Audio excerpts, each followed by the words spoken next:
বন্ধুরা, আজকে নিয়ে এসেছি চিতল মাছের মুইঠা। এটা হচ্ছে চিতল মাছের গাদার দিকের মাছটা আমি স্কিনের থেকে বের করে রেখেছি। তার মধ্যে লাগবে সেদ্ধ করা 2 টুকরো আলু, 2টো কাঁচা ডিম, ঝোলের জন্য রাখবে ডুমো করে রাখা আলু, কুচিয়ে রাখা টমেটো, ফোড়নে লাগবে জিরে, তেজপাতা, কাঁচা লঙ্কা বাটা, আর হলুদ, লঙ্কা গুঁড়ো, আদা একটু গ্রেট করে নিয়েছি, আর জিরে গুঁড়ো। এবার এই মাছটাকে এই আলু, ডিম, লবণ, একটু হালকা হলুদ এগুলো দিয়ে একসাথে মেখে নেব। এই যে মাছটা, এর মধ্যে একটুও কাটা নেই, তাও হাত দিয়ে আরেকবার ভালো করে দেখে নিতে হবে। আর এটার সাথে এই যে সেদ্ধ করে রাখা আলু, এটাকে গ্রেট করে নেব। গ্রেট করে নিলে তাহলে আর দলা পাকার কোনো রকমভাবে দলা হয়ে থাকার চান্স থাকে না, তাতে খুব ভালোভাবে মাখাটা হয়।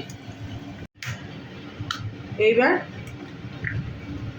2টো ডিম ফাটিয়ে দিয়ে দেবো,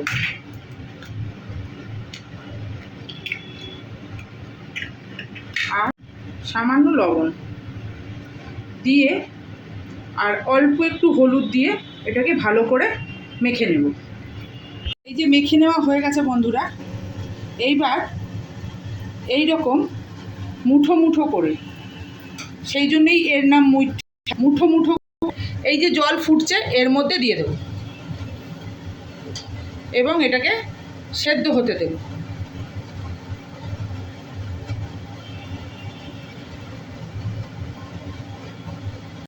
এই যে দেখুন মুঠেগুলো কেমন ফুলে ফুলে উঠেছে আর ভেসে উঠেছে। এই ভেসে উঠলেই মনে করতে হবে যে এগুলো সেদ্ধ হয়ে গেছে। এবার সব একে একে তুলে নেব। তেল গরম হয়ে গেছে বন্ধুরা। এবার এই মুঠেগুলো একে একে ভেজে নেব, লাল লাল করে ভেজে তুলি। সব মুঠেগুলো ভাজা হয়ে গেছে। এবার একে একে সব তুলে নিলাম। এবার এই ভেজে রাখা তেলের মধ্যেই, আর তেলটা অনেকটাই কমে গেছে, অল্প আর একটু তেল দেব, দিয়ে তার মধ্যে দিয়ে দেব তেজপাতা আর জিরে ফোড়ন।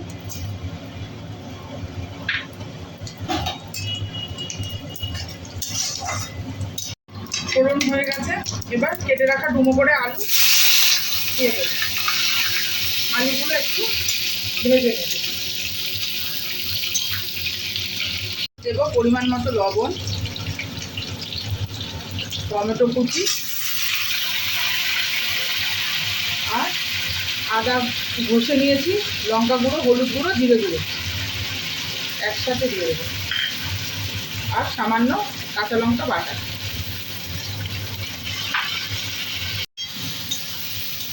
বন্ধুরা, এই চিতল মাছের মুইঠা অনেকে অনেকভাবে খায়, অনেকে পেঁয়াজ রসুন দিয়ে খায়, কিন্তু যেহেতু আমরা কোনো মাছেই পেঁয়াজ রসুনটা সেরকম পছন্দ করি না, তাই জন্য আমরা এটা আদা জিরা বাটা দিয়েই খাই, আর গরম মশলা ঘি নামানোর সময় দেব।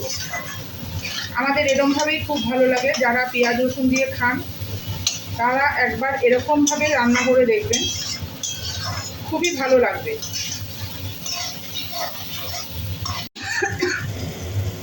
কষানো হয়ে গেছে, অল্প জল দিয়ে আর একটু ভালো করে কষিয়ে নেব।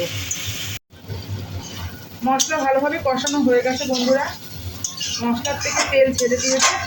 এইবার এই যে গরম জল দিয়ে দেব।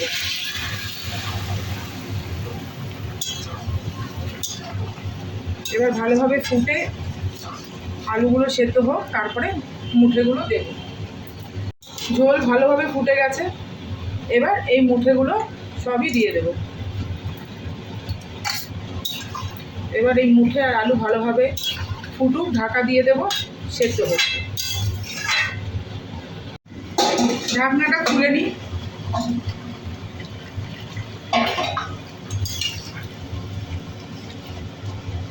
মুঠেগুলো কত ফুলে ফুলে গেছে দেখুন।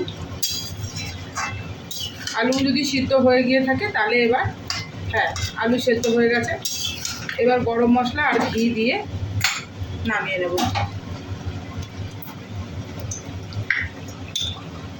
এইভাবেই রান্না করে একদিন, আমার কথা শুনে এইভাবে একদিন রান্না করে পেঁয়াজ রসুন ছাড়া খেয়ে দেখুন, খুবই স্বাদ হয়।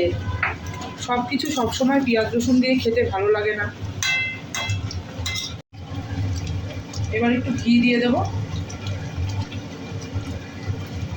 ব্যাস হয়ে গেছে আমার চিতল মাছের মুইঠা। বন্ধুরা, আপনাদের কেমন লাগলো একটু বলবেন। যদি ভালো লেগে থাকে তাহলে লাইক, কমেন্ট এবং শেয়ার দিয়ে আমার পাশে থাকবেন। আর ইউটিউবে নন্দিতাস চ্যানেল বলে একটা চ্যানেল আছে, সেইখানে সাবস্ক্রাইব করে আমার পাশে থাকার চেষ্টা করবেন, সেখানেও এই রেসিপিটা আমি দেব। আজকের মতো এটুকুই, আবার দেখা হবে পরে।